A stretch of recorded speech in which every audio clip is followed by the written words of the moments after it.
పితా పుత్ర పవిత్రాత్మ నామమున ఆమెన్. జ్ఞానవాణి శ్రోతలకు శుభోదయం. ఈనాడు మనం జపమాల ప్రార్థన, మహాశక్తివంతమైన ప్రార్థన అనే అంశం గురించి ధ్యానించుదాం. దేవుని సందేశాన్ని పదే పదే స్మరించుకోగలిగే ప్రార్థన జపమాల ప్రార్థన. మన రక్షణను నెమరవేసుకునే ప్రార్థన జపమాల.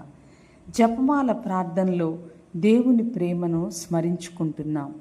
జపమాల ప్రార్థన కేవలం పదే పదే ఉచ్చరించే పదాలు కాదు. జపమాల ధ్యానంతో కూడినదై ఉండాలి.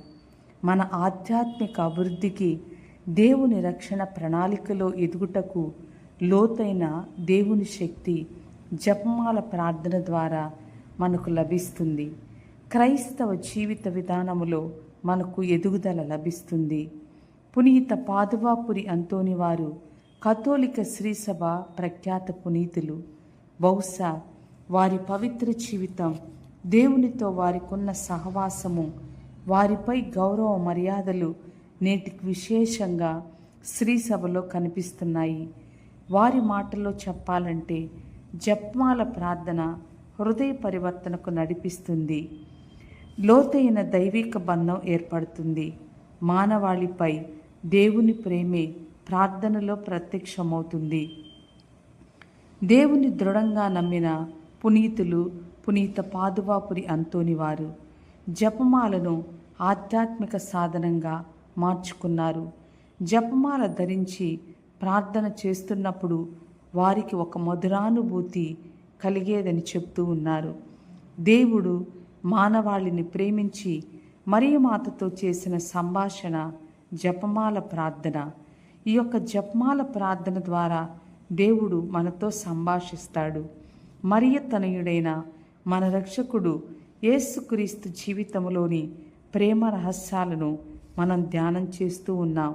మనం ఎన్ని మార్లు ప్రార్థనా భావంతో ఈ జపమాలను జపిస్తే అన్ని వరాలను మనం మరియ తల్లి వద్ద నుండి పొందుకుంటాం. మన దృష్టి దేవునిపై ఉండాలి.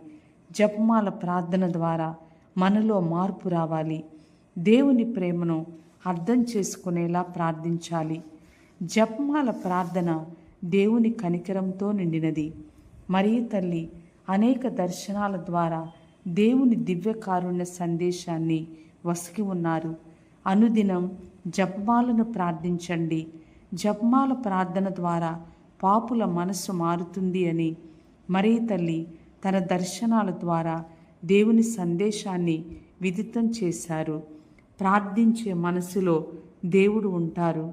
దేవుని స్మరించే వారికి ఆయన కనికరం అన్ని వేళలా లభిస్తుంది.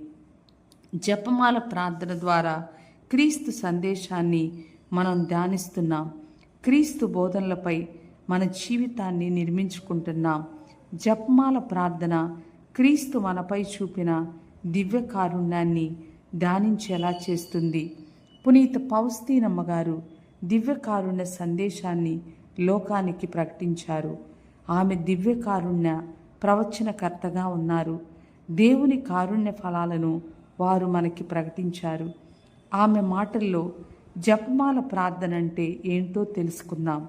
జపమాల దేవుని కారుణ్యమును మన హృదయాలకు దగ్గర చేస్తుంది అని పునీత పౌస్తీనమ్మ గారు ఒక విశ్వాస ప్రకటన చేశారు. అందుచేత ఆమె తన జీవితంలో జపమాలను విడిచిపెట్టలేదు. దేవుని కారుణ్యం తన హృదయానికి దగ్గర చేసేది జపమాల ప్రార్థనని వారు గ్రహించారు.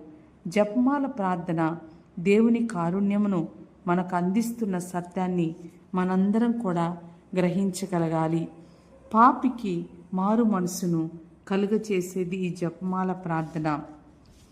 దేవుని కారుణ్య ఫలాన్ని మనకిస్తుందని మనందరం కూడా విశ్వసించి ఈ యొక్క జపమాలను భక్తితో ప్రార్థించాలి.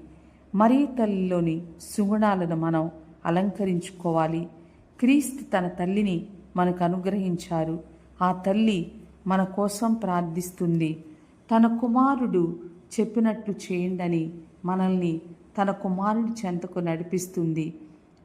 కనుక ప్రియ దేవుని బిడ్డలారా, లోకములో అన్ని రకాల అరిష్టముల నుండి జపమాల ధ్యానం మనల్ని రక్షిస్తుంది. భక్తితో జపమాలను ప్రార్థించేవారు అన్ని శోధనలను జయించగలుగుతారు. కనుక ప్రియ విశ్వాసులారా, జపమాలను మనం భక్తితో జపించుదాం, దేవుని దీవెనలు పొందుకుందాం. జపమాలను మనం జయాలను పొందుదాం, శోధనలను అధిగమించుదాం, దేవుని యొక్క ప్రేమను ఆత్మీయంగా అందుకుందాం. పరిశుద్ధ జపమాల మాత మా కొరకు ప్రార్థించండి. ఆమెన్.